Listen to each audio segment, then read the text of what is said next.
Querem começar? Já são 7h05 já. Vamos começar? Uhum. Sim? Então tá bom. Quero dar boa noite a todos. Falem aí, boa noite, boa noite. Boa noite, Tuba. Oi, Su. Oi, Su. Boa noite. Boa noite. Então, pessoal, estamos aí, né, em torno de 60 pessoas, fico muito feliz por isso, meu Deus, né, que bom. Numa sexta-feira, para falarmos do livro, né, eu fico imaginando Carolina Maria de Jesus, favelada, mãe de crianças que não tiveram acompanhamento, né, do pai, não tiveram a figura paterna para ajudar a colocar comida dentro de casa. Não sei se é porque eu sou mãe, né? Toda vez que eu leio o livro eu choro, sabe? Fico naquela coisa pensando, né? Uma mãe que é os filhos bem alimentados, bem vestidos, dormindo e vivendo em segurança, né? Então eu fico pensando assim, quando eu leio o livro, sempre me emociona muito, né? Achei que nós acertamos, né, meninas, na escolha do livro, né? A gente tem tanto medo de escolher um livro que não seja pertinente, um livro que não venha somar para os meninos, né? E lendo o livro, vendo a live que a Glaucia e o Neto fizeram, vendo o e-book que vocês duas elaboraram, né? Que eu também, enquanto vocês estiverem aqui falando com eles, eu vou lançar lá no site. Elaborando as questões de interpretação de texto com o livro, a gente percebe que riqueza, né? E percebemos também que não é preciso ser alguém com formação acadêmica superior para ter a sensibilidade de acertar a mão na hora de escrever um livro. Então, eu gostaria que os alunos entendessem isso, nossos queridos alunos entendessem a força que tem um livro, a força que tem a escrita, a força que nós devemos ter como estudantes, como futuros acadêmicos também de universidades, porque às vezes a gente acha que um curso superior nos vai fazer melhores.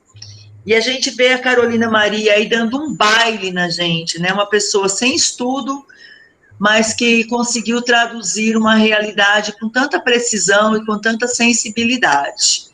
Não é verdade? Então, eu quero desejar uma boa aula para vocês, uma boa noite. Assim como na outra live, eu estarei aqui ouvindo, assistindo, mas como participante, e a partir de agora eu vou me calar e deixar as professoras fazerem aquilo que elas vieram fazer, tá bom? Uma boa aula a todos, e quero dizer que vocês estão no rumo certo, são jovens dedicados e serão recompensados imensamente por isso. Boa aula. Su, obrigada, Su, pela apresentação. Eu vou projetar daqui a pouquinho aqui o material para vocês, mas também quero dar uma boa noite a todos e agradecer cada um de vocês pela presença, muito querida, a gente está muito contente com essa participação aqui, tem gente chegando ainda, então eu vou procurar ir liberando aqui à medida que eu vou falando também. E hoje eu descobri que, não é por coincidência, por sintonia, hoje é o Dia Mundial do Livro. E acho que não tem uma maneira mais legal da gente celebrar esse dia do que essa, né, gente? Então, eu vou procurar aqui abrir o material para vocês. Só um minutinho. Peraí, tem o pessoal entrando.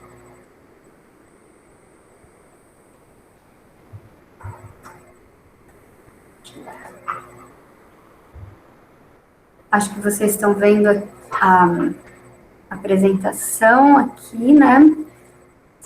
É que eu tenho que sair da tela aqui para liberar. Tá. Bom, mas a gente vai seguir. Então, aqui nesse e-book, vocês vão ter acesso a ele. A gente preparou com muito carinho um material que fique para vocês depois também, né? Para que vocês tenham o registro desse encontro e também o conteúdo para aproveitar bem, assim, para as redações, né, para as provas e tudo mais. Então, sejam todos bem-vindos e todos terão acesso aí a esse material lá no site susanaluz.com.br, na aba Oficina de Redação, tá bom? Então, vocês estão vendo a capa aí do livro, né? Nossa Amiga, apresentação... não. Ah, tá, desculpa. Não, eu te interromper só para você relembrar o título, né, da nossa aula hoje. Ah, sim, vamos ver aqui na... É porque ele tá para cima, né? Tá certo. E eu não podia deixar, né, de colocar mesmo essa... Obrigada, Aline. A capa, né, maravilhosa aqui, olha, com essa imagem dessa mulher incrível, né, que é Carolina Maria de Jesus, e o nome da nossa apresentação é Atualidade de Quarto de Despejo no Brasil e sua aplicação como repertório sociocultural na dissertação do Enem e vestibulares. A gente realmente quer abordar, assim, a obra hoje, né, os ecos que ela traz para nós, e também uma aplicação mais prática mesmo aí ao texto de vocês. Então, por que a obra atual, né? Primeira questão para a gente adentrar aí essa temática. Porque, infelizmente, pouco mudou no Brasil em relação a esse contexto que ela traz de marginalização, de desigualdade social, né? Então, a gente sabe que essas temáticas aí estão em pauta hoje. Tanto elas são ainda presentes, quanto elas são bastante faladas, estão bastante evidentes, né, na imprensa, na mídia e tudo mais. Essas questões estão girando em torno dessa condição muito precária, né, de vida que a gente percebe na obra, a falta de tudo, assim, desde água, alimento, roupa, né, são carências, assim, extremas, né, e muito assustadoras para nós, inclusive, da nossa perspectiva, né, e aí, quanto mais ainda a carência de educação, lazer e cultura. Então, isso tudo indica que aquelas vidas, né, que são retratadas na obra, a gente vai falar um pouco mais, né, vamos falando aqui, elas valem pouco, né, infelizmente, é tão pouco, né, para compor essas humanidades, essas vidas que acabam tendo pouco valor ali, né, e muitos recorrem, inclusive, ao suicídio, que são partes muito tristes da obra, né, que é uma obra que, como a Su falou de chorar, é de chorar assim mesmo, né, é uma obra que traz essas mazelas, assim, para nós, né.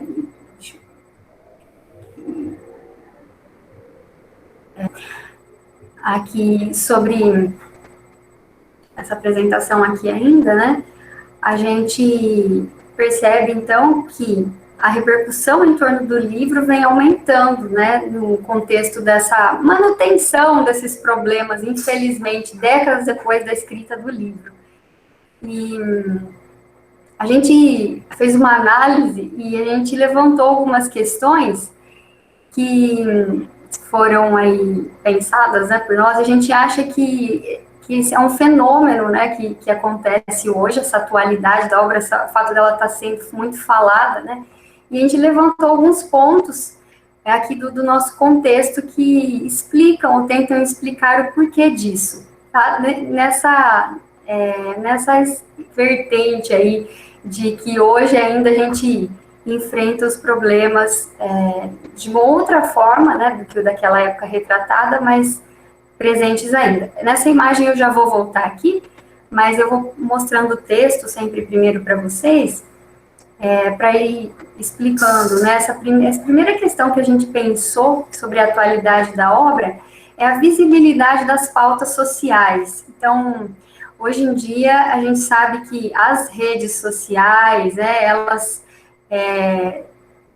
juntamente aí com os dispositivos, a internet acessível tal como ela é hoje, Gente, isso não nasceu, não foi sempre assim, eu juro, viu, que vocês já nasceram numa geração em que isso tudo é tão natural, mas quando eu tinha idade de vocês, não tinha nada disso, estava muito longe da gente ter tantos recursos de comunicação e troca de informação como são esses daí, né? Peraí, opa, aqui tem um pessoal aqui pedindo também para entrar. Tá? Então, esse fenômeno, né, trouxe novas discussões para o país, para a sociedade, como a gente observa, né? Então, assim, algumas pautas, essas pautas sociais, elas não eram assim tão discutidas, né, há um tempo. Então, eram intelectuais, alguns acadêmicos, alguns políticos, enfim, que se debruçavam mais sobre essas questões, as teorias, né, que envolvem essas questões sociais, e com toda essa mudança, a gente percebe que essas minorias sociais, então, que são envolvidas nessas pautas, como a gente está chamando aqui, ganharam mais visibilidade, passaram a ser mais vistas, essas questões passaram a fazer mais parte do dia a dia mesmo das pessoas comuns, né, do nosso dia a dia. E aí, eu até destaquei aqui, né, no material, como vocês podem ver, as redes sociais, né, o Instagram, então existem perfis que são totalmente voltados para essas questões das minorias, é um fenômeno recente, então eu destaquei algumas aqui, como mulheres, negros, indígenas, pobres, moradores de favelas, homossexuais, né, que passaram, então, a estar aí na conversa diária e que tem trazido novos debates políticos, ideológicos e também, como eu coloquei aqui, a gente colocou acalorados e polêmicos debates públicos, né, gente, para falar assim, desse jeito aqui, das tretas, né, que tem lá, muitas vezes, inclusive, giram em torno dessas questões aqui. E a gente sabe, eu trouxe aqui antes de passar para a Carolina, né, para mostrar o que a obra propriamente tem a ver. Trouxe uma imagem de um desses perfis que eu acabei de mencionar. No caso, esse aqui é o Mídia Ninja, que é um perfil de Instagram, e ele postou recentemente essa imagem aqui, uma montagem, como a gente pode perceber, em que a gente vê um jantar palaciano aí entre os governantes, né, do nosso executivo, e a Carolina traz, assim, no que é a foto mesmo do barraco dela ali, apoiada com um livro na mão. E aí tem a citação do trechinho da obra dela, que é: quem inventou a fome são os que comem, né, é o que ela afirma lá num trecho desses, assim, bombásticos, assim, né, da obra.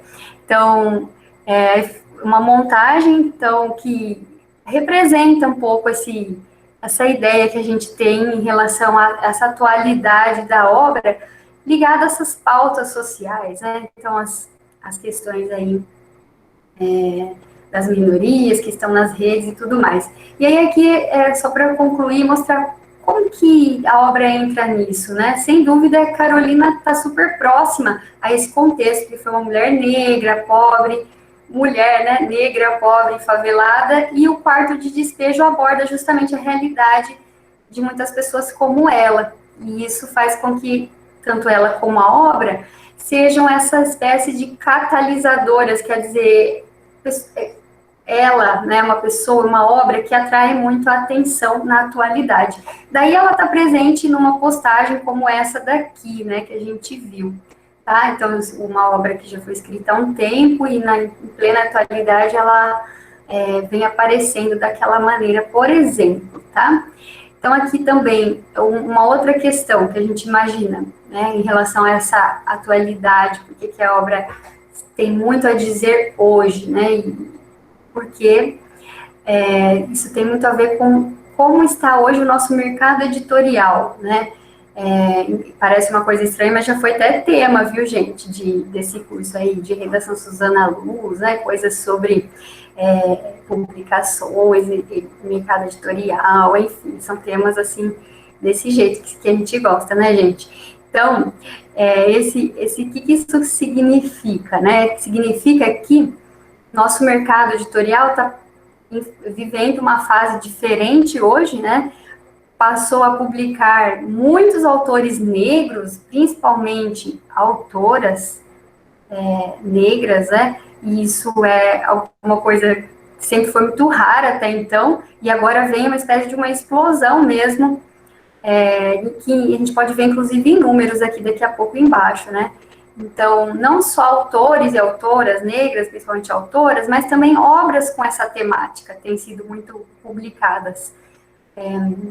São sempre muitas delas voltadas a essa experiência dos afrodescendentes no Brasil, e marcada pelos resquícios aí da escravidão, né, e do que hoje, por conta de todo desse diálogo público, né, em torno dessas questões, muitos chamam de racismo estrutural, né, que era uma expressão, lugar de fala, né, outra expressão também pouco conhecida, que acabam vindo aí à baila, né, que estão aí nas nossas redes, e tem muito a ver, então, o fato desse boom editorial tem muito a ver com esse contexto, com certeza. E aí aqui tem 2 exemplos que eu trouxe para vocês. A gente trouxe, né, a Djamila Ribeiro, eu até trouxe o livro dela para mostrar que é bem pequenininho mesmo. Daqui a pouco eu vou mostrar para vocês que vale muito a pena, que se chama Pequeno Manual Antirracista, que ganhou um prêmio Jabuti, está aí como best-seller há muito tempo, né? Então, os números, como vocês podem ver, são muito impressionantes, né? E tem o livro também do Itamar Vieira Júnior, que vem sendo um fenômeno aí do mercado editorial, que está aí como o livro mais vendido já há alguns meses. Esse livro não é um manual antirracista, mas ele é um escritor que explora a história de 2 irmãs, são filhas de trabalhadores de uma fazenda no sertão da Bahia, descendentes de escravos, né? Então, olha aqui os livros que retratam, né, essa importância hoje dessas pautas, né, nas publicações de livros. Então, pessoal, aqui. Então, eu vou mostrar para vocês que pequenininho que é esse manual. Ele é um manual mesmo, né, que ela escreve, é uma filósofa, sobre como não ser racista numa sociedade que tem essa cultura racista, em resumo. Então, é bem prático, assim, pragmático, bem interessante. E o Torto Arado, né, que eu falei do Itamar Vieira Júnior, que ainda não li, mas estão falando, assim, extremamente bem, né, inclusive muita gente, assim, conhecida e que mexe com literatura, elogiando extremamente aí a obra, né? Então, mesmo assim, já dá para indicar, mesmo não tendo lido. E aí, aqui, por fim, né, a gente vê o que a Carolina tem a ver, um quarto de despejo com isso. Não é um livro recente dessa leva, com certeza, né? É um livro que foi publicado em 1960, mas em janeiro de 2020, do ano passado, fez 60 anos.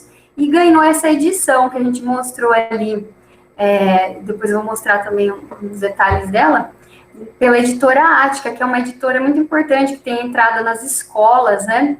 Então, quer dizer, ela não está nesse contexto de uma nova obra publicada sobre essas temáticas, né, sociais, sobre a questão do racismo, da mulher, enfim, mas ganhou uma edição ano passado, né, bem recente, comemorativa aí de seus 60 anos. Certíssimo? E o pessoal tá entrando, que legal, né, gente? Ó, então, aí a gente vê que essa obra trata, com certeza, da condição do negro no Brasil, embora não seja o tema, né, tão óbvio, com certeza envolve essa questão diretamente, porque trata bastante, e retrata mesmo, né, a condição da favela do Canindé em São Paulo na década de 1950. É uma obra que se alinha aí totalmente a uma das temáticas, então, mais importantes hoje, mais valorizadas no nosso mercado editorial, certíssimo? Olha que lindinha ela aqui, mostrando para vocês essa faceta, né, da escritora agora, essa imagem, que veio ilustrar também recentemente aí, que coisa, né, esse livro, como ele está em pauta. Olha só, no dia 25 de fevereiro desse ano, agora mesmo, 2021, a Carolina Maria de Jesus recebeu o título de doutora honoris causa. Não sei se todos aqui acompanharam, né, essa notícia. E aqui nessa passagem tem um pouquinho sobre ela. Alguma coisinha sobre a biografia dela, para a gente explicar um pouco o que é esse título e tal para vocês. Então, honoris causa, o que quer dizer? Aqui, mais para baixo já tem, ó, significa por causa da honra. Ele foi concedido a ela independentemente do grau de instrução, e assim se dá com com várias outras pessoas aí do nosso cenário, né, brasileiro. Então, não é que ela recebeu o título porque ela é uma acadêmica, ela teve uma vida, uma trajetória universitária, intelectual, enfim. No caso, porque foi por causa da honra, né, como aqui está sendo explicado, independentemente da instrução educacional, né. Então, dedicada aí a quem se destacou por virtudes, méritos e atitudes, tá bom?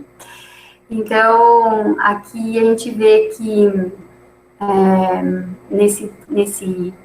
sobre o título, né, honoris causa, então ela teve contato com a vida escolar por apenas 2 anos, né, certamente, então, um título dado de uma maneira muito peculiar, né, o título de doutora, e muito justificado, né, porque a gente vê que alguém com essa instrução escreveu uma obra com essa relevância, né, com essa importância aí para todos nós. Bom, aí aqui no início tem sobre o título, que foi na UFRJ, né, que ela ganhou o título, e, por fim, tem também aqui nessa informação que foi tirada da Carta Capital, né, notícia do título, tem essa explicação de que ela foi para a favela, lá do Canindé, grávida, tendo que criar os filhos, e trabalhou como catadora de papel. Isso a gente vê muito na obra, né, presente. E quem ajudou a Carolina com essa publicação foi o jornalista Audálio Dantas, né, que faz o prefácio, inclusive, dessa edição nova aqui da obra, né. Então, ele, inclusive, tem uma biografia dela, e essa não é a única obra, né, da Carolina, gente, ela tem outras, e além de ter essa biografia que é a respeito dela também, tá? Então, é legal a gente conhecer lá no final da obra, dessa edição, que é muito bonita, toda ilustrada, vale muito a pena, né, para vocês que estão pensando em comprar, né, tem umas ilustrações assim, muito bonitas. Lá ao final tem um pouco mais sobre a vida dela, tem como que ela ficou quando ela viu o livro publicado, assim, qual que foi a emoção dela, como que ela se sentiu, e várias informaçõezinhas legais. Então, agora a Prof. Aline vai falar um pouquinho para vocês sobre outros aspectos aí que fazem da obra algo muito atual. Certo, boa noite, pessoal. Bom, como a professora Maíra já disse, a nossa intenção era, em um primeiro momento, reforçar aí a atualidade da obra. E para que nós pensemos, né, que trata-se aí de uma obra que foi escrita nos anos 50, mas que as questões discutidas nela continuam ainda atuais. A professora Maíra já mencionou algumas, e uma outra característica que nós trouxemos, né, para a realidade, para que nós discutamos aqui, é a questão relacionada à leitura, aos livros. Primeiro, nós temos aí uma informação, né, que nos chama a atenção justamente pela justificativa dela. Bom, vou ler aqui com vocês e aí eu comento, tá?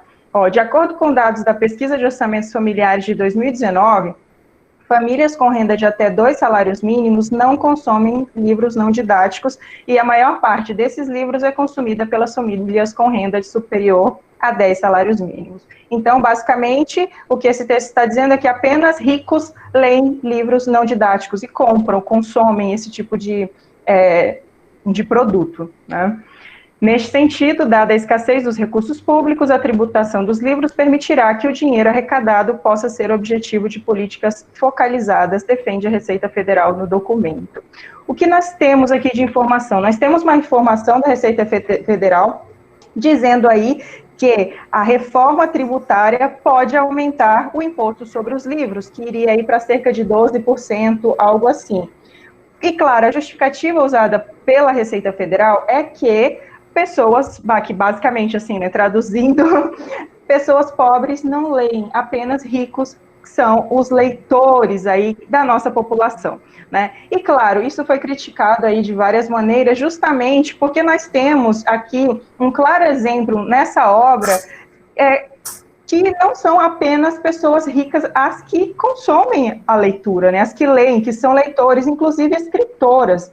Nesse caso aí, nós temos o exemplo da Carolina Maria de Jesus, que ela estudou ali por apenas 2 anos, né, ao longo da vida dela, mas era uma mulher muito inteligente, que chegou, inclusive, a ser escritora, mesmo sobrevivendo ali como podia, com a reciclagem, né? Então, assim, não era uma pessoa que ganhava acima de 2 salários mínimos, obviamente, mas ainda assim ela consumia todo tipo de leitura que ela encontrava, né? Revistas que ela encontrava nos lixos, livros. Então, só por conta disso, nós já percebemos que essa compreensão aí desse imposto, né? Ou melhor, a compreensão dessa ideia de que apenas pessoas com uma situação econômica melhor são leitores e consomem livros, claro que não vai se confirmar na nossa realidade. Bom, mas por que é que nós destacamos justamente esse trechinho aí? Para reforçar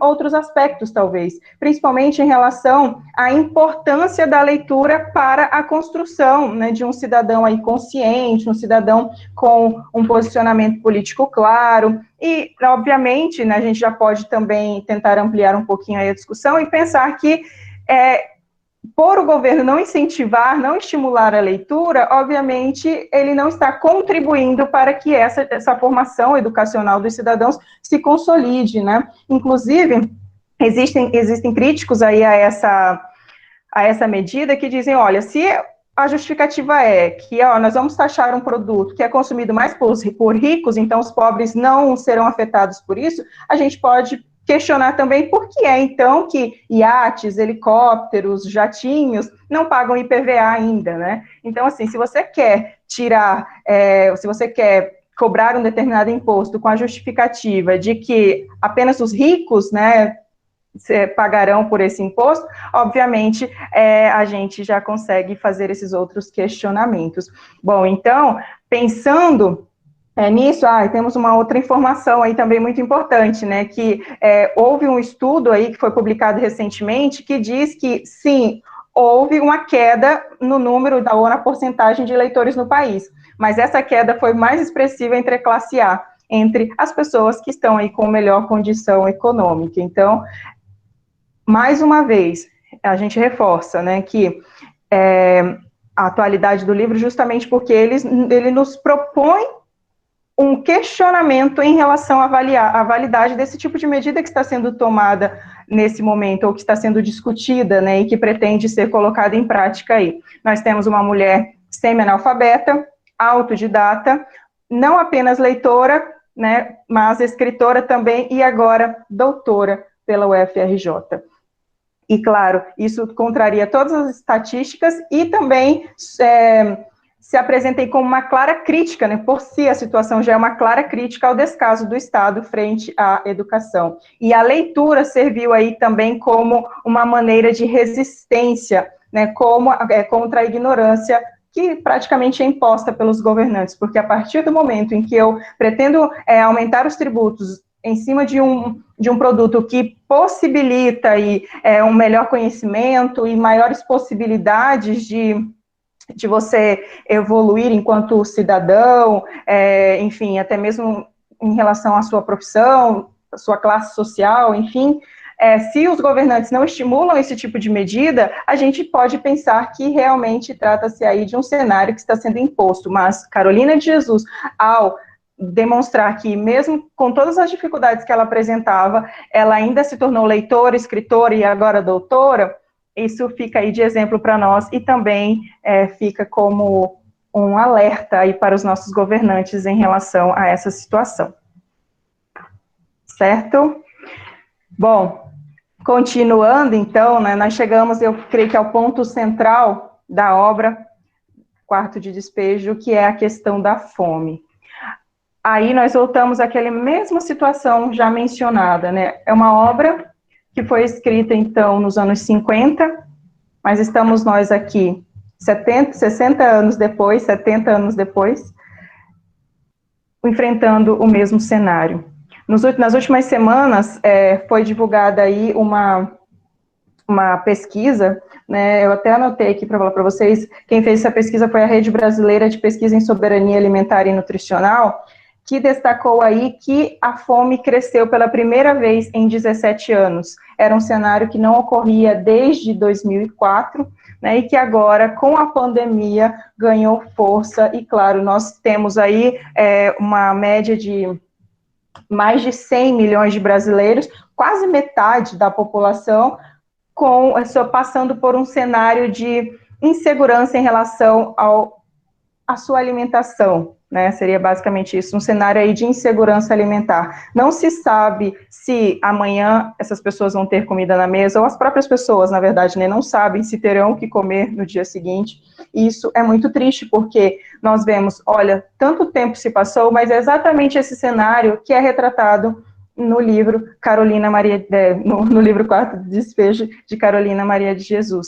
Aquele cenário dela, de todos os dias ter que levantar para trabalhar, para conseguir ali o mínimo para comprar um pão com leite para os filhos, ou às vezes apenas arroz e linguiça, tudo isso essa situação aí, esse cenário se repete hoje, principalmente agora, no momento de pandemia. Nós estamos enfrentando aí, né, as terríveis consequências de todo esse cenário, e claro, a gente pode pensar, o momento é outro, os contornos sociais são outros, mas o cenário permanece o mesmo. Ainda pessoas têm que todos os dias levantar para conseguir apenas o mínimo para que possam se alimentar os seus filhos, como era o caso da Carolina Maria de Jesus, né? Ela, inclusive, até dizia que ela não gostava dos sábados, né? Porque aos sábados ela tinha que trabalhar o dobro, porque no domingo ela não podia trabalhar, porque não tinha o que recolher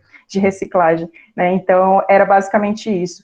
Às vezes, ela ficava doente e ela ignorava a doença, ignorava o que ela estava sentindo e saía à rua para, né, ali colher ali os objetos que poderiam ser enviados para reciclagem, para ela ganhar ali 51 cruzados, que era exatamente o que ela precisava para pagar a conta de luz. Então, obviamente, a gente já percebe aí que todas essas questões se mesclam, e hoje nós temos ainda pessoas que também têm que ali, às vezes, vender o que tem dentro de casa para poder dar de comer para os seus filhos, ou para pagar ali uma conta de energia, enfim. Então, aquele cenário que era retratado na obra, que é retratado na obra, é um cenário que permanece atual, mesmo tanto tempo depois, né? Então, só para reforçar mais um pouquinho aqui essa questão, a negação do direito à comida, né, que é justamente um dos assuntos trabalhados na obra, constitui aí a negação do direito mais básico do ser humano, né, que atenderia a sua necessidade aí mais imediata, a alimentação. E a Carolina Maria de Jesus é muito interessante porque ela é uma pessoa com pouquíssimo estudo, é uma pessoa semi-analfabeta, mas que tinha a capacidade crítica de reconhecer de onde vinha essa questão, vamos dizer assim, em que se originava, ou de quem era a responsabilidade, essa palavra seria mais adequada, né? De quem é a responsabilidade pela fome. E, claro, os responsáveis por isso são os políticos. E ela até critica, né, que os políticos vão à favela apenas em período eleitoral para conquistar votos, e aí, né, fazem toda aquelas vamos dizer, aquelas cenas que eles estão acostumados a fazer durante esse período, né? Mas depois passa o período eleitoral ali e os problemas continuam os mesmos. Então, claro, assim como a Suzana já disse, a Maíra disse também, né, a questão do peso da obra, você realmente se sente, de certa forma, mal por conta daquilo que está sendo apresentado ali. Isso mesmo, Gabriel, as promessas, né, as promessas que são feitas pelos políticos e que não são cumpridas. E nós conseguimos perceber aí esse cenário de uma forma muito cruel. E quando nós trazemos esse cenário da obra para a realidade, nós conseguimos perceber que, falar, poxa vida, por quê? Por que ainda permanecemos na mesma? E isso também pode ser até motivo, já pensando na redação, né, porque a gente sempre está pensando em redação, a gente já poderia usar esse tipo de ideia aí como justificativa, como explicação para a permanência de certos problemas sociais, né, ou até mesmo em questão de contextualização, ali para destacar que certo problema não é só atual, que ele está aí, né, há muitos e muitos anos presentes ou fragilizando ainda mais a nossa sociedade. Vocês podem usar a obra Quarto de Despejo, né, em questões de saneamento básico, questões da própria fome em si, né, a questão também do racismo, do preconceito, enfim, são várias as questões aí, nós vamos falar só mais um pouquinho sobre essas outras questões aqui agorinha, certo? Agora, prof. Maíra, tem mais para falar com vocês? Então, pessoal, isso que ele estava falando, né, sobre os temas, a gente fica pensando aí sempre, né, nos temas de redação, essa coisa, e com certeza todo esse contexto dessa atualidade também funciona para nós como repertório, né, sociocultural. Essa que é a ideia que a gente vai adentrando agora mais, né, nessa parte, segunda parte da nossa apresentação. Neto e a Glaucia fizeram uma live tão legal, né? Alguns de vocês aqui eu sei que estiveram presentes. A gente pôde ver a gravação depois e eles exploraram um pouco mais, né? As questões de temáticas, assim. Então, a gente queria oferecer algo bem completo para vocês, né? Complementando o que eles disseram com outras questões, né? Com outras abordagens, mas é muito importante que vocês vejam, quem não viu ainda, né, porque eles, inclusive, trazem uma série de intertextualidades com as quais dá para relacionar a obra e os temas que a obra traz, vale demais a pena. Essa passagem agora, né, então tem uma outra foto aqui da Carolina, já, né, autografando, né, o Quarto de Despejo, que se tornou aí um best-seller, né, como a gente viu, e aí a gente traz, pensando no Enem, né, nos vestibulares, especificamente aí a aplicação dessa obra, como que poderia ser. Então, tem uma apresentação sobre isso, né, essa relevância da obra para os vestibulares, para o Enem em geral. Sem dúvida, a gente sabe, né, algumas provas exigem leituras obrigatórias, exigem aí a leitura de algumas obras, né, e essa obra aqui especificamente está presente na lista de algumas universidades, né, de alguns exames, e a gente aborda por isso, mas aborda pensando também na questão da redação, porque se é tão atual assim, o texto desse livro, certamente ele pode ser muito pertinente em redações de temas variados que vão aparecer nas próximas edições desses exames e, inclusive, sobretudo do Enem, que é um exame que tem uma especial preferência pelas questões nacionais, né, inclusive sociais também. Tá joia? Então, é nesses termos que a gente pensa agora em trazer algo mais voltado para a redação mesmo do que questões ou questões de literatura, enfim, que é o nosso métier aqui maior, né, o nosso maior nosso maior foco aqui. Então, a gente trouxe como ele poderia funcionar como um repertório, né? Um conceito que a gente sabe que o Enem utiliza ali na avaliação da competência 2, né? O repertório sociocultural. Como que ele seria utilizado assim como um repertório sociocultural pertinente, né? E produtivo, o exemplo que a gente vai dar, tá? Então, né? A gente vai dar alguns exemplos aqui para vocês, né? E a gente espera que seja útil, que vocês aproveitem. E eles funcionam como dicas para alguns que estão aí, principalmente, que fazem o curso, ou que são alunos também do Farida, né? Vocês vão entender por quê, ó. Nessa primeira redação aqui, nessa primeira dica, né? Essa primeira dica é sobre a proposta 12 do curso de redação Suzana Luz, né? Que vai ser sobre perpetuação e inovação das bibliotecas no contexto brasileiro. Então, num tema como esse, né? Como que eu poderia mencionar Carolina ou a obra, enfim, como que eu poderia aproveitar essa leitura para essa redação? Então, o exemplo que eu vou explorar com vocês é de uma introdução e também de um trecho ali final da conclusão. Então, vocês vão ver que está em destaque aqui nesse parágrafo o primeiro período aí da introdução, né? Nesse momento em que vocês apresentam ali, ainda talvez não com todas as palavrinhas que compõem a abordagem do tema, né? Mas vocês estão ainda contextualizando, apresentando o tema de um modo mais amplo. Então, nesses momentos, uma dica para qualquer tema. Funciona muito bem a ficção, embora essa ficção não seja tão ficção assim, vamos dizer assim, a literatura, né? Ela funciona muito bem, o filme, né?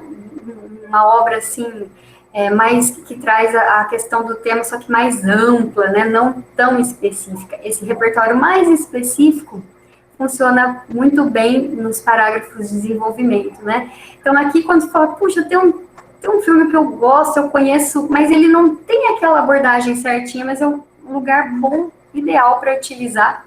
Seria, então, assim, para começando a falar do tema, do assunto, que é o comecinho da introdução, né? E aí, depois, eu vou ler com vocês, que a gente elaborou aqui, com muito carinho, né? Um último período de conclusão, em que tem ali uma retomada desse repertório, né? Uma finalização do texto com o famoso efeito social, que muitos de vocês já conhecem, outros estão conhecendo, que seria, assim, um acabamento, né, do texto.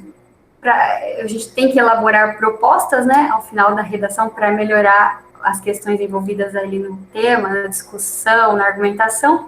E aí, então, como que a gente poderia enfrentar esses problemas e qual seria o resultado, o objetivo, a consequência daquelas ações, daquelas propostas, né? Então, eu vou mostrar para vocês como que funciona esse elemento, né, que ele, inclusive, em aulas mais detalhadas, a gente entende que ele pode ser um efeito ou um detalhamento do efeito, mas sempre ele vai funcionar muito bem como um acabamento, como uma finalização da redação, porque afinal conclusão não é só para ficar com elemento, né? Ela tem que encerrar ali a discussão. Então, às vezes vocês fazem isso com uma retomada desse pedacinho que vocês citaram no comecinho da redação e fica lindo, às vezes funciona muito bem, a gente até arrepia, né? Eu falo, quando a gente lê e dá tão certo assim. Então, seria o seguinte, ó, vamos lá então, o destaque onde vocês têm que olhar e com mais atenção para esse repertório, nesse primeiro período aí, o comecinho da introdução, e depois, ó, o finalzinho da conclusão, se for uma moldura, né, do texto ali, feita por esse repertório maravilhoso. Então, começa assim, ó, vejam que ele é meio diferente, não está citando bem o livro exatamente. Carolina Maria de Jesus se tornou uma destacada escritora da literatura brasileira após viver na favela sem acesso à educação, sempre encontrando uma maneira de ler e escrever em meio à sua árdua rotina de catar papel e arranjar comida para os filhos. Essa história extraordinária se revela a muitos estudantes brasileiros por meio de uma biblioteca, raro espaço voltado à leitura e ao acolhimento no cenário nacional e ameaçada pela falta de vontade política. Logo, é preciso que a população se mobilize e que sejam elaboradas políticas públicas para a perpetuação e inovação das bibliotecas no contexto brasileiro. Como que se encaixa, então, esse repertório aqui? Eu não estou citando o livro, daqui a pouco vocês vão entender melhor, né, o que eu estou fazendo aqui. Estou falando, então, da autora, né, pelo que a gente já percebe da história dela, que é, sim, retratada na obra, mas eu não estou trazendo nem o nome da obra aqui, apenas o nome da autora, né, como uma entrada para esse tema, que é sobre bibliotecas, né, gente, sobre... vejam só como o tema, às vezes, não é aquele que você fala, nossa, é encaixar certinho. Às vezes acontece, mas muitas vezes dá para fazer esse movimento aqui, principalmente na introdução. Bom, então, estou falando um pouco sobre ela, né, e ela sempre procurando ler, escrever, como a Aline bem colocou, né, em meio a essa rotina, meu Deus, né, quando a gente fala que não tem tempo para ler, para escrever, a gente lembra da Carolina, hein? Quando a gente não tem cabeça, estrutura, como vocês gostam de falar, não tem o emocional, quando tem os surtos que vocês falam que vocês têm, né? E a gente também, que não tem tempo para ler, né? Tem que corrigir. Aí eu sempre penso nela, nessas horas, como que ela conseguia, né? E é isso que introduz aqui esse parágrafo. Aí vem um segundo momento, né? Que é, e aí, né? E o problema ali? O que a gente vai discutir a respeito disso? Então, eu queria dar dica para alguns alunos aqui, que seria de colocar alguns termos, assim, que indiquem, né, opinião, crítica, análise, né, que tantas vezes faz falta na redação de vocês, e com o tempo que vocês vão fazendo fica tão legal, né? Então, algumas palavrinhas funcionam sim, né, que a gente aprende a ser tão objetivo na dissertação, mas é legal também abrir aí para essa subjetividade específica da dissertação, que é a crítica, né, que é a condução das ideias, a opinião, enfim. Então, é extraordinária essa história, ela só se revela para muitos por meio de uma biblioteca. Eu mesma li uma matéria sobre uma pessoa que conheceu esse livro, uma biblioteca municipal, né.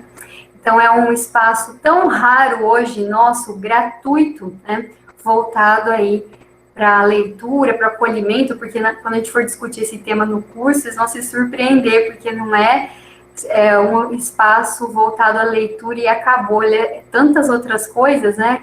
E essa palavrinha do acolhimento ajuda a entender, ela acolhe muita gente nesse cenário em que a gente vive, né? Tão ameaçado pela falta de vontade política, que também é uma expressão que funciona tão bem, né, nos textos de vocês. E aí, esse é um problema, né?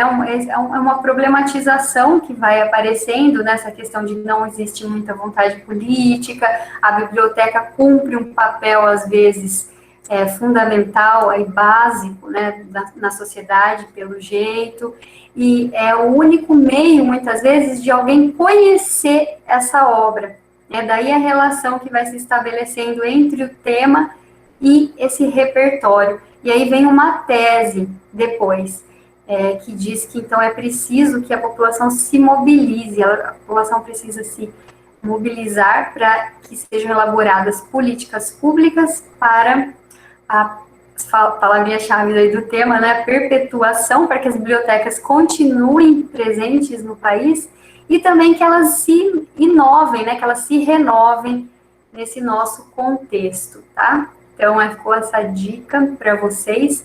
E a conclusão, né, daí teria o texto. O que o texto faria, né, gente, ali no desenvolvimento? Certamente ele vai pegar ali no primeiro parágrafo e discutir essa primeira questão aqui, né, a falta das políticas públicas, né, essas carências e tudo mais.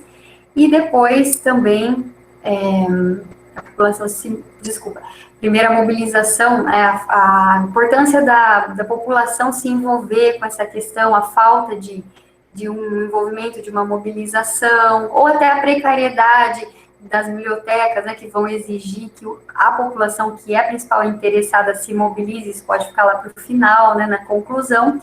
E nesse segundo parágrafo do desenvolvimento, então, vocês trabalhariam essa outra questão que eu falei primeiro, que eu inverti, que é a carência, então, a falta do Estado, né, carência de políticas que inovariam e garantiriam, né, a permanência desses espaços tão ricos, tão importantes no país. Ok, e aí depois sempre vem aquela conclusão com propostas, né, para amenizar, dar um primeiro passo aí em relação à solução desses problemas, dessas questões. E aí eu coloquei um comecinho só para mostrar o gancho para vocês, porque o nosso foco é esse final mesmo, né, o último período. Portanto, para que as bibliotecas possam se manter e cumprir sua indispensável função de oferecer valioso suporte para a formação de jovens brasileiros, é preciso o quê? Tcharam! Aí não sei, né? Vocês vão pensar muito sobre isso ainda. Propostas. Então, eu coloquei já um efeitozinho aqui, né? Isso vai acontecer quando essas ações forem realizadas, enfim. E o repertório, como ele pode ser retomado e ficar bem legal no encerramento ali do texto, né, e da conclusão. Então, eu cumpriria 3 funções em uma só aqui, hein? Olha só, olha que fenomenal que ficaria, gente. Como efeito de tais medidas, muitas meninas e meninos conhecerão a história de Carolina de Jesus, e nela poderão se inspirar a fim de construir para si e para o país um futuro melhor, tá? Então, o que eu fiz aqui, ó, um outro destaque, né, que remete àquele primeiro destaque que falava sobre esse hábito da Carolina de ler, de escrever, né, em meio àqueles transtornos que ela enfrentava diariamente. E aí aqui eu retomei, né, por que eu fiz 3 em 1, eu quero dizer?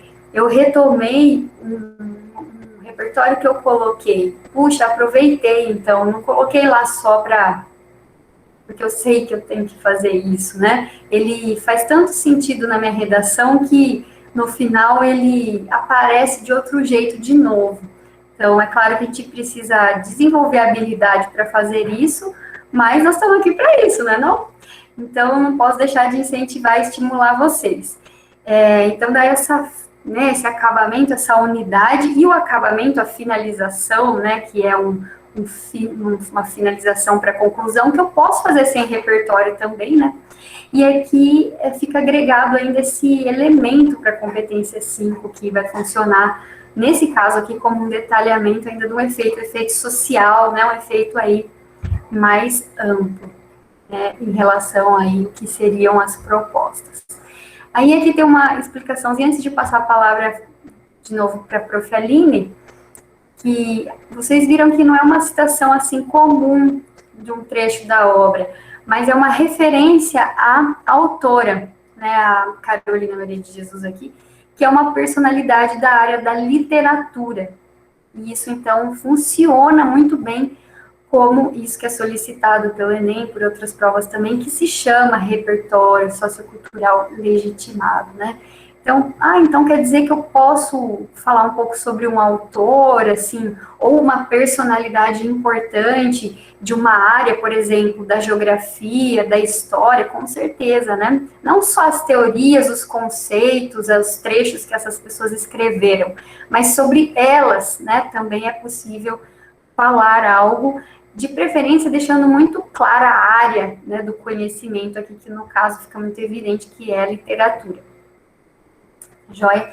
Aí a gente vê que, então, ele ficou pertinente ao tema, porque ela é uma escritora e o tema envolve a questão das bibliotecas, né? O uso é produtivo porque ele está em função da tese, não está cumprindo uma tabela ali, ele está realmente em função de apresentar ali a tese, né? Ele se articula com ela. E, no final, a retomada provoca esse efeito que a gente comentou, de unidade, de uma coerência textual, do aproveitamento, né, daquele repertório que faz ainda mais sentido na redação. Tá? Essas habilidades são avaliadas na competência 3, então, a gente quis trazer algo rico para vocês, já que a gente tem um tempo, né, restrito em uma obra dessa dimensão, e um monte de coisas de redação que a gente sempre quer discutir, a gente pensou em trazer algo assim bem concentrado, né? Eu consigo fazer um bom trabalho para competência 2 e 3, porque eu estou sendo alguém que está escrevendo de uma maneira autônoma, muito coerente, eu estou, enfim, trabalhando bem, né? Isso não é visto só no caso do Enem, em uma competência, mas também na outra, que no caso na 3, né? Então, a Prof. Aline agora vai falar e não para de chegar gente para essa live sensacional, né, gente? Quem disse, né, que sexta-feira à noite pessoas estão cansadas e não vão assistir uma live como essa? Vão sim. Então, por isso que eu passo a palavra para a Prof. Aline agora, que vai falar para nós um pouco sobre um outro exemplo curioso para vocês aproveitarem. Certo, vamos lá. Vou tentar falar um pouco mais devagar, porque o Rubem já me chamou a atenção, porque eu falo muito rápido. Mas acho que os alunos que estão acostumados a me ouvir, eles já de certa forma, estão adaptados, né? Mas vamos lá. Bom, seguindo aí nessa ideia de aplicação da obra, né, ou mesmo de uma referência à autora na redação, é interessante, né, que nós já comecemos a pensar em quais possíveis temas a obra ou a autora, enfim, poderiam aí se encaixar para que haja a utilização de um repertório pertinente, produtivo. Bom, então, os alunos que fazem o curso da Suzana Luz lá no Farina, tem como um dos temas, especificamente o tema 12 da apostila, o seguinte: ações para a promoção do diálogo contra o racismo. Então, se você é aluno do Farina, está aí assistindo essa live, você já pode começar a pensar também, é claro, né? Vamos dar um exemplo aqui para vocês, mas vocês já podem pensar também em outras maneiras de utilizar a obra aí nesse tema e em vários outros. Até porque, como eu já disse, né, nós podemos usar essa obra em variados temas. Por isso é muito importante que vocês tenham um contato um pouco mais aprofundado com ela, porque se vocês se depararem aí com temas sobre saneamento básico, acesso à água e a questão da dignidade também, né, moradia, temas relacionados à leitura, temas relacionados ao descaso político contra o descaso político com a população, também essa questão da estagnação social, né, principalmente se nós formos pensar que o diário, Quarto de Despejo, ele foi escrito aí em um período de 5 anos, né, claro, com pausas aí, mas a gente consegue perceber que passaram-se 5 anos, e nesses 5 anos, nada mudou praticamente, né, então as mesmas práticas, os mesmos comportamentos, a mesma rotina que a Carolina tinha no início do diário é a mesma rotina que ela tem ao final desse diário. Então, você percebe que o tempo passou, mas a realidade permaneceu a mesma. E vocês podem trazer isso também para a nossa realidade e reforçar que há uma certa estagnação tanto na resolução de problemas sociais, né, quanto na própria percepção das pessoas sobre a realidade. Bom, já estou indo um pouquinho longe aqui, então vamos voltar para um exemplo de utilização da obra na proposta, especificamente, né, do curso da Suzana Luz no Farina, proposta 12, ações para a promoção do diálogo contra o racismo. Nesse caso, como se trata de um parágrafo de desenvolvimento, nós vamos dar preferência para a colocação do recurso argumentativo, né, do nosso repertório, ali no segundo período, mas é óbvio que eu posso também iniciar o meu parágrafo com um repertório, né? Mas se a gente for pensar naquela estrutura clássica, quem está aí na aula 3, né, do curso da Suzana, está vendo exatamente isso, a questão da construção dos parágrafos, nós vamos perceber que a estrutura clássica, de certa maneira, ela pede ali que você coloque o repertório no segundo período do desenvolvimento, de uma certa maneira, para comprovar ou para legitimar a ideia que você coloca no tópico frasal, que normalmente é ali a retomada da sua tese, certo? Então, em um tema como esse, eu posso defender ali como tese que ações são necessárias, né, para a promoção aí do diálogo contra o racismo, justamente porque a população afrodescendente, ela é marginalizada hoje em dia, é marginalizada tanto de ambientes sociais quanto da própria discussão, né? É claro que, como a Maíra já disse, a prof. Maíra já disse, existe aí um movimento, né, que está chamando a atenção cada vez mais para questões negras, e isso é muito importante e é muito interessante, mas nós ainda percebemos que, por outro lado, há vamos dizer, a permanência em perspectivas ou em pensamentos de que não se deve falar sobre racismo, porque o racismo sequer existe, ou até mesmo há pessoas que ignoram totalmente esse assunto, né? Então, pensando, isso hoje sou eu fazendo uma interpretação além, tá? Mas pensando nessa ideia da marginalização da população negra no país, nós poderíamos usar essa obra da seguinte maneira. Olhem só, no primeiro período aí eu tenho o tópico frasal, que seria a retomada da tese. Se na minha tese eu disse que um dos problemas relacionados ao tema é a marginalização de expressiva população, ou melhor, da expressiva população negra no país, eu preciso, de certa maneira, comprovar isso, né? Legitimar esse meu pensamento. Eu costumo falar para os meus alunos assim, não adianta você afirmar algo e pensar que a simples afirmação já é suficiente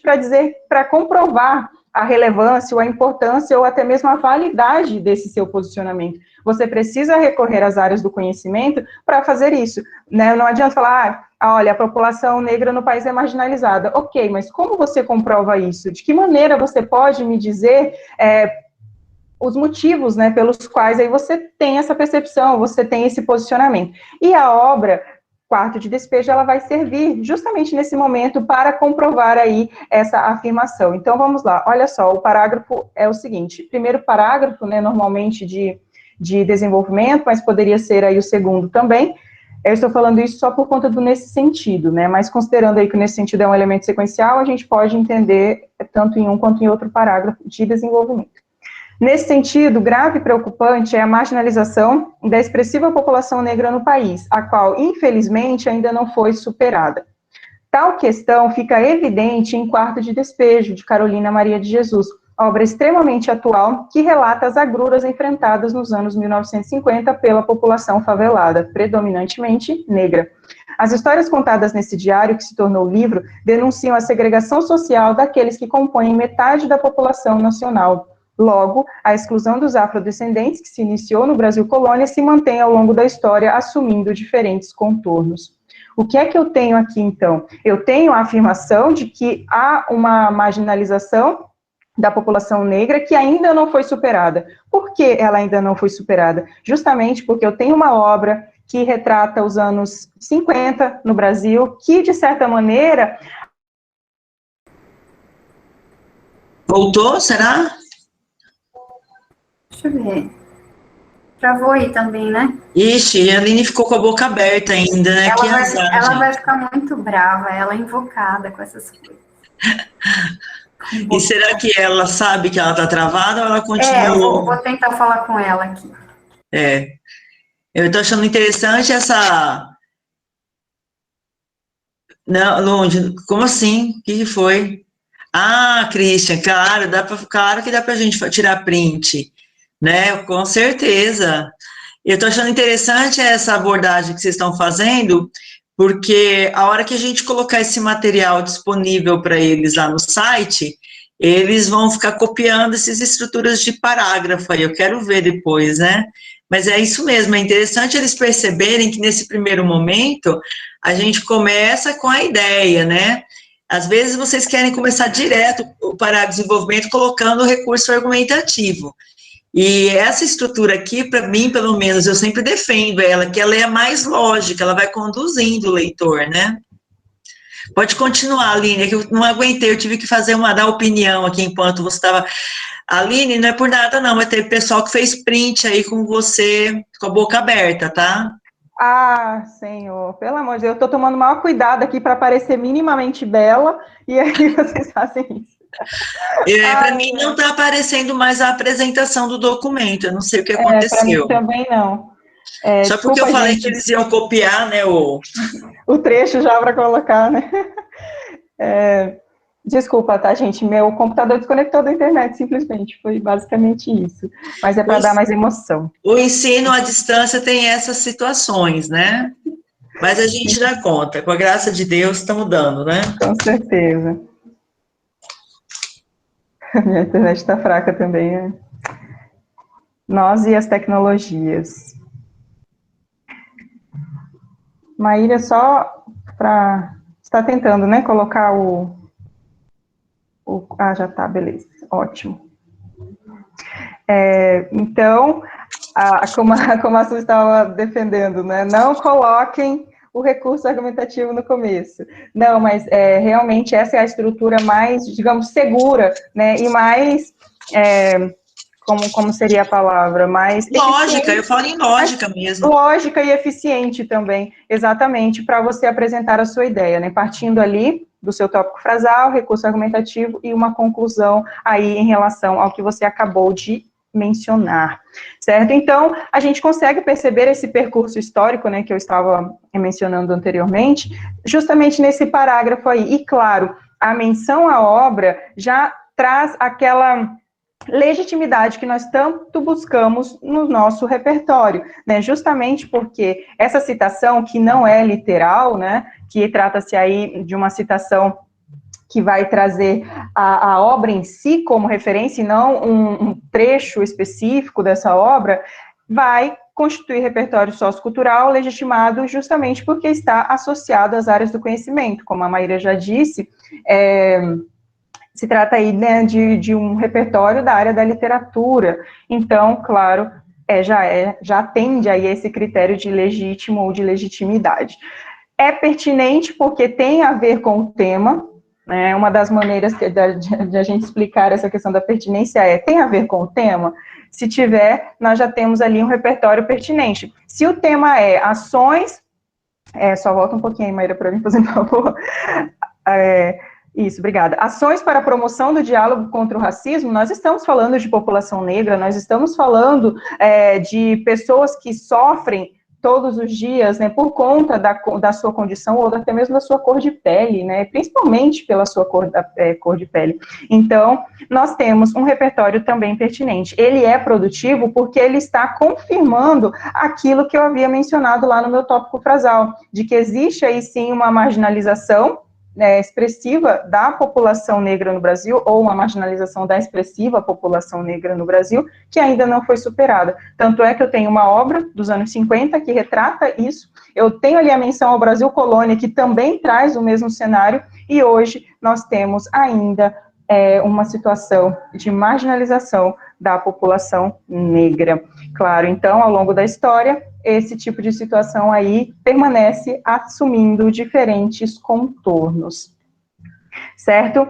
E aí, eu espero, né, que o trabalho com a obra tenha ajudado vocês a pensar mais em possíveis temas, em como usar esse repertório, e é interessante porque, das duas maneiras que esse livro foi apresentado, ou que a autora, né, foi apresentada aí nesses trechos que nós trouxemos para vocês, mostram que nem sempre eu preciso pegar um trecho específico de determinada obra e colocar dentro da minha redação. É muito mais interessante nós fazermos isso daqui, porque demonstra que nós lemos aquele livro, nós lemos aquele texto e temos uma compreensão mais geral dele, não porque a professora falou em algum momento que a obra trata dessa questão, então eu vou colocar dessa maneira. Não, a partir da leitura da obra você consegue perceber a amplitude, né, dos assuntos trabalhados nela, e você consegue usá-la sem recorrer necessariamente a um trechinho específico da obra, ou a algo muito pontual ali naquela obra, certo? E aí eu gostaria de finalizar, então, essa fala com uma das, como eu posso chamar de citação, né, da Carolina Maria de Jesus, uma das falas dela, que ela diz o seguinte: comigo o mundo vai modificar-se. Não gosto do mundo como ele é. E eu quero que essa seja a sensação de todos nós, né? Principalmente vocês que estão aí se preparando para a entrada no mercado de trabalho, vocês vão desenvolver, como eu posso dizer, funções, né? Vocês vão desenvolver funções muito importantes, vocês vão trabalhar com pessoas, principalmente, né? As pessoas que estão aí querendo, que tem como sonho habilidades, Gabriel. Gabriel está me ajudando hoje. Muito obrigada, Gabriel. É porque minha fala não acompanha meu cérebro. Meu cérebro está lá na frente e minha fala ainda está lá atrás, e aí dá um bugzinho assim. Mas obrigada, Gabriel, por estar aí me conduzindo.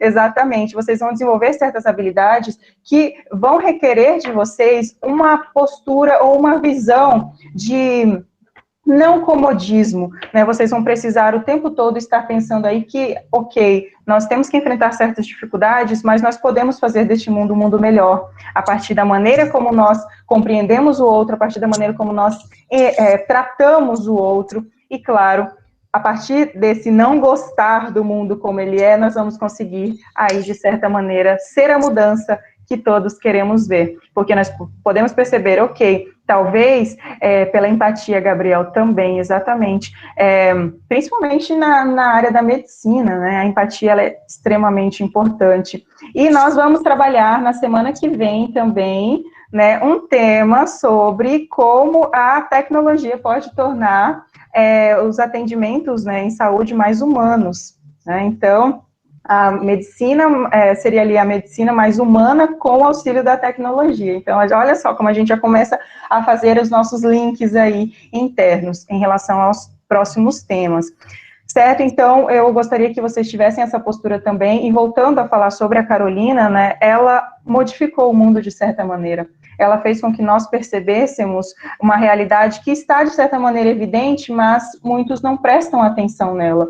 E que nós sejamos Carolinas nesse mundo, que nós possamos aí ter olhar crítico em relação a certas coisas, não nos acomodarmos com a nossa realidade, né, sempre ter a intenção aí de mudar, de avançar, de evoluir, como era o caso da Carolina Maria de Jesus. Inclusive, ela menciona, né, em vários trechos que ela tem vontade de sair da favela, ela tem vontade de mudar de vida, e só essa vontade dela já foi suficiente para fazer com que nós estejamos hoje aqui, refletindo sobre tudo que ela escreveu e sobre a importância que ela teve para a nossa literatura e também para os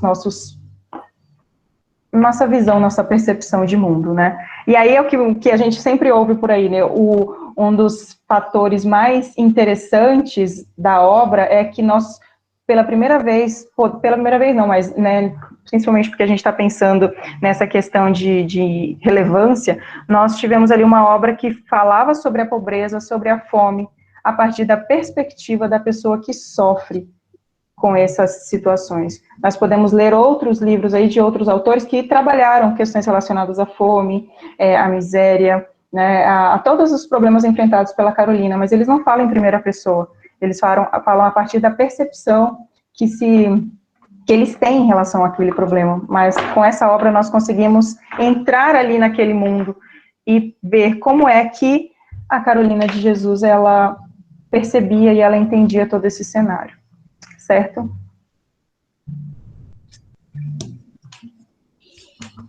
É isso. Eu vou ter que falar alguma coisa também, eu posso? Com certeza. Você manda. Primeiro eu vou abrir para os alunos, se eles quiserem fazer alguma pergunta, aí se depois eles falarem que não tem nenhuma pergunta, eu quero fazer uma consideração. E aí, gurizada, alguém quer perguntar, falar alguma coisa? Lund, quer falar alguma coisa? Ele disse que você não poderia falar, só a Carolina.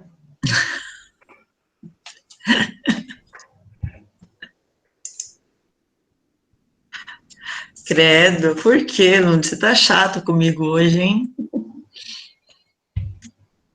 Vocês querem falar algum trecho do livro que vocês tenham gostado mais, tal?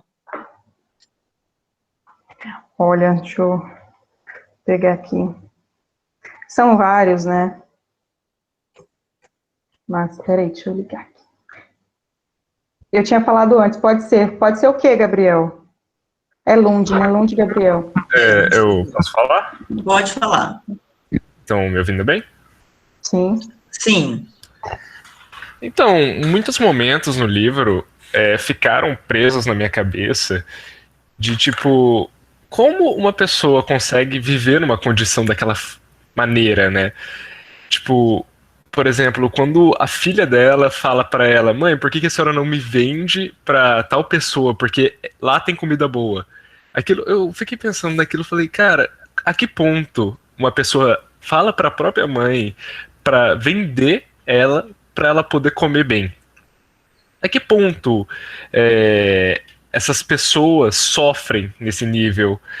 E como a sociedade influencia nisso, sabe? Os políticos não cumprindo com as promessas que fizeram, as pessoas colocando veneno em comida no lixo para os pobres não pegarem. Tipo, isso é uma falta de empatia. O certo seria distribuir, sabe? E, cara, em muitos momentos, homens tentando assediar ela e ela sempre dando umas respostas bem rígidas, né? E é super interessante como a representação que a gente tem, a imagem que a gente tem da favela, desses lugares, é bem diferente disso. A gente acha, ah, não, só é um lugar pobre, que tem pessoas de baixa escolaridade. Não, não é só isso. Existem muitas outras características que existem dentro das favelas que a gente não conhece, que por estereótipos sociais acabam sendo como que eu posso dizer? Escondidas. Não era essa palavra que eu queria usar, mas tá aí, né? E o livro marca muito na realidade que ele mostra, né? E olhando pro mundo de hoje, as coisas não mudaram tanto como vocês falaram aí na aula mesmo.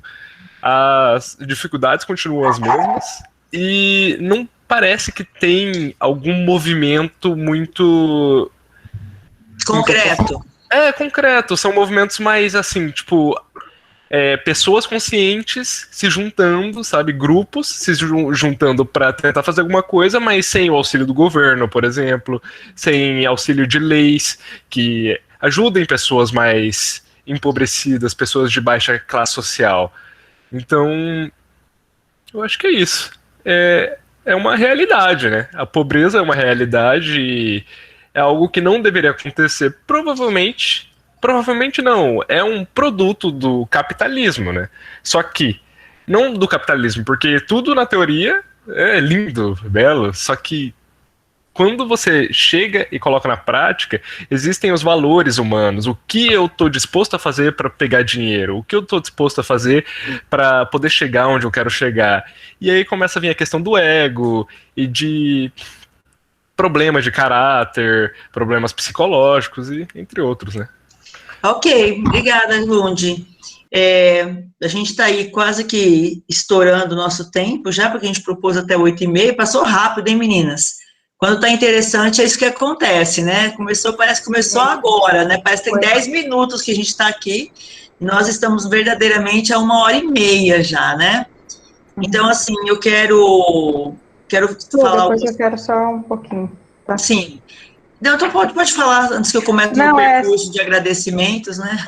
Não, só porque você falou essa questão de partes do livro que me chamaram a atenção, eu tinha separado aqui um trechinho que, inclusive, tem muito a ver com isso que nós estamos falando, da atualidade da obra, né? Está na página 38, trata-se aí de um trecho do diário dela do dia 23 de maio. Ela coloca assim, ó, fiz a comida, achei bonito a gordura frigindo na panela, que espetáculo deslumbrante, as crianças sorrindo vendo a comida ferver nas panelas, ainda mais quando é arroz e feijão, é um dia de festa para eles. Antigamente era macarronada o prato mais caro, agora é o arroz e feijão que suplanta a macarronada, são os novos ricos. Passou para o lado dos fidalgos, até vocês, feijão e arroz, nos abandonam. Vocês que eram os amigos dos marginais, dos favelados, dos indigentes, vejam só, até o feijão nos esqueceu. Não está ao alcance dos infelizes que estão no quarto de despejo. E hoje, quais são os produtos que mais estão encarecendo nas prateleiras do mercado e levando pessoas a substituírem esses produtos por outros, o arroz e o feijão, né? Nós temos aí em algumas cidades, o pacote de 5 quilos de arroz está R$ 35. Então, a gente consegue perceber que aquilo que ela estava trabalhando naquele momento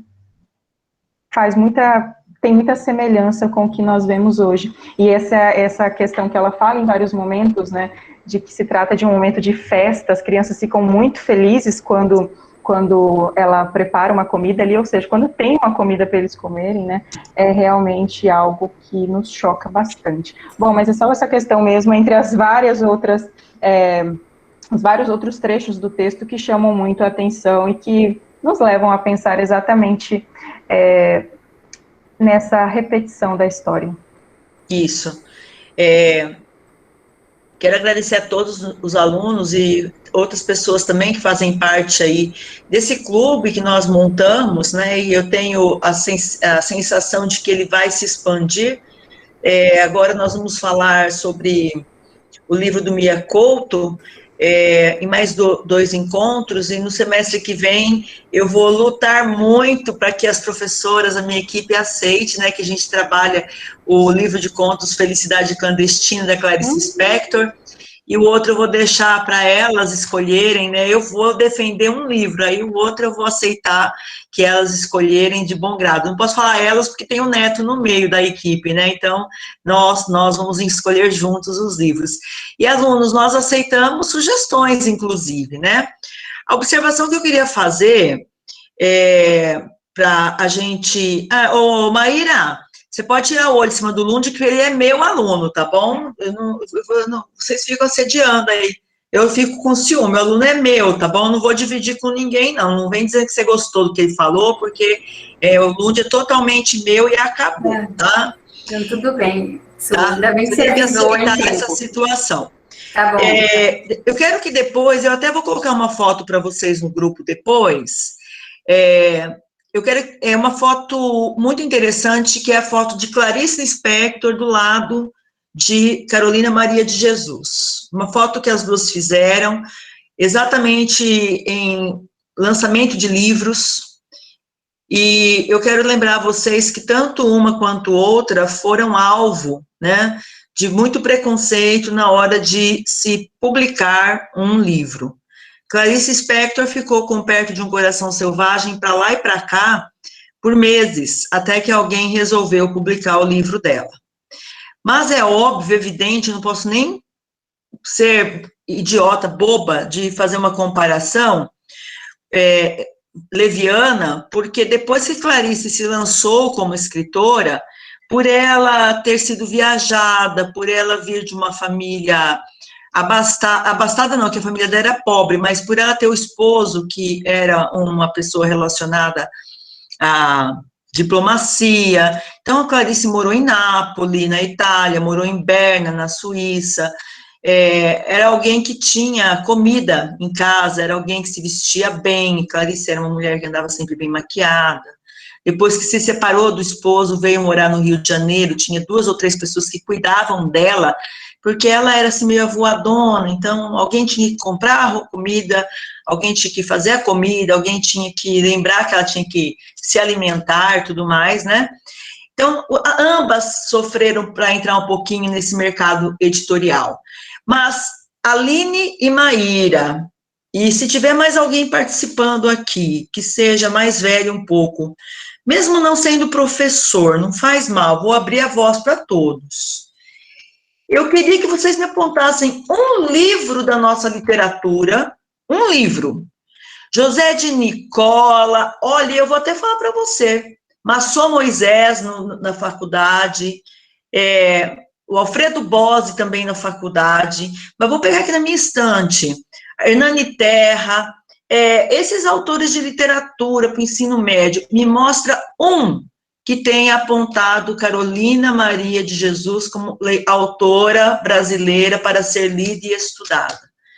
Olha, vou falar para vocês, eu dei aula de 10 anos de literatura. Eu nunca tinha encontrado a Carolina Maria de Jesus em uma antologia.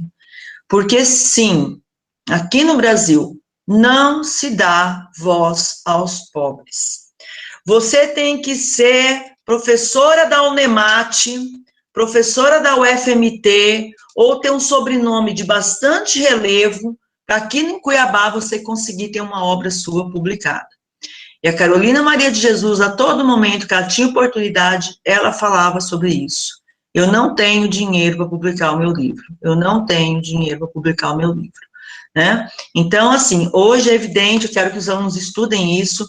Existem leis que obrigam Estado e Prefeitura a dar incentivo ao artista. Mesmo assim, a pergunta é, a qual artista se dá o incentivo? Eu não acredito que sejam artistas desprovidos de dinheiro e de sobrenome e de contatos dentro de secretarias, dentro de ministérios. Então, assim, sim, perduram-se muitos problemas, e entre eles, um dos problemas seria esse. O maior problema, realmente, é o da fome, porque nada suplanta a fome. Tem gente que vende o corpo pela fome, porque não é fácil passar fome, certo? Mas existem outros problemas estruturais que acompanham a obra. Gostaria que os alunos entendessem que é uma ousadia da nossa parte adotar uma obra assim, numa época em que a cultura está sempre atrelada ao prazer, né? Tem que adotar um livro que tenha série, tem que ser um livro que tenha sexo, que tenha violência, que atraia o aluno. Então, eu gostaria que vocês reconhecessem que é corajoso da nossa parte, aqui do curso de redação, Suzana Luz, adotar uma obra que é uma obra de denúncia, que é uma obra social, que é uma obra dura, mas que, às vezes, a gente tem que passar por esse percurso da obra dura para a gente poder amadurecer. Né? Isso, uma sociedade hedonista, a busca sempre do prazer, do legal, do bacana, né? Mas aí é que tá, se todos nós, inclusive políticos, e nós, vocês, todos aqui, nos debruçarmos sobre aquilo que é duro, que é constrangedor até o Brasil, até hoje, permanecer com problemas sociais graves, a gente vê chance de mudar, né? Enquanto isso, não, tá? Enquanto isso, não. Então, eu vou colocar esse material que as meninas fizeram, tá, que as professoras fizeram, quero agradecer as professoras, né, porque elas também disponibilizaram desse tempo numa sexta-noite para falar de livro, e já coloco vocês à espera para o nosso próximo encontro, né, quando que é mesmo, é que eu estou meio perdida, quando que é mesmo nosso próximo encontro? Que vai ser o João, professor João, lá de Sorriso, né, mais a Carolina, mais a Ana Carolina, nossa professora aqui. Dia 14. Né, dia 14, eles que vão falar sobre o livro do Mia Couto, tá bem? Vozes Anoitecidas. E aí, no dia 28/5, eu vou fazer o encerramento desse ciclo, e depois nós vamos continuar com a nossa confraria, com a nossa liga de leitura, com outros livros. Aí já não vai estar atrelado ao livro, não vai estar atrelado já à leitura obrigatória do curso, né? Eu tô doidinha de vontade que vocês me peçam, né? Assim, tipo, bem, Su, fala de A Hora da Estrela pra gente, né? Porque eu sempre sou muito doida de vontade de falar sobre A Hora da Estrela. Principalmente para aqueles que tiverem lido a obra, tá bom? Ok, pessoal? Muito obrigada a todos. Muito obrigada, meninas, tá Obrigada bom? Obrigada a vocês. E... só para, acho que para reforçar ainda mais a importância de todos eles estarem presentes no próximo encontro, é que esse livro, ele foi selecionado como leitura obrigatória da UFGD, não foi? Sim. Então, assim, quem está tentando, quem já sabe que vai prestar vestibular para lá, não pode perder, não. Com certeza. Não só lá, tem 4 ou 5 faculdades que estão pedindo esse livro como leitura obrigatória. Quero agradecer aí meus alunos do curso que participaram, convidados também. Grande abraço a todos. Eu também amei a live. Parabéns, meninas. Foi muito rica, tá bom? E como falei, passou tão rápido. Isso que agradece. Certo, só para responder a pergunta do Lund aí, tem como baixar o PDF gratuito na internet, tá? Já mas coloquei no grupo dele, já. Ótimo, então. Perfeito. Su, obrigada a vocês todos pela participação, gratidão, e até a próxima, né? Até a próxima, obrigada, gente. Tchau, tchau. Tchau.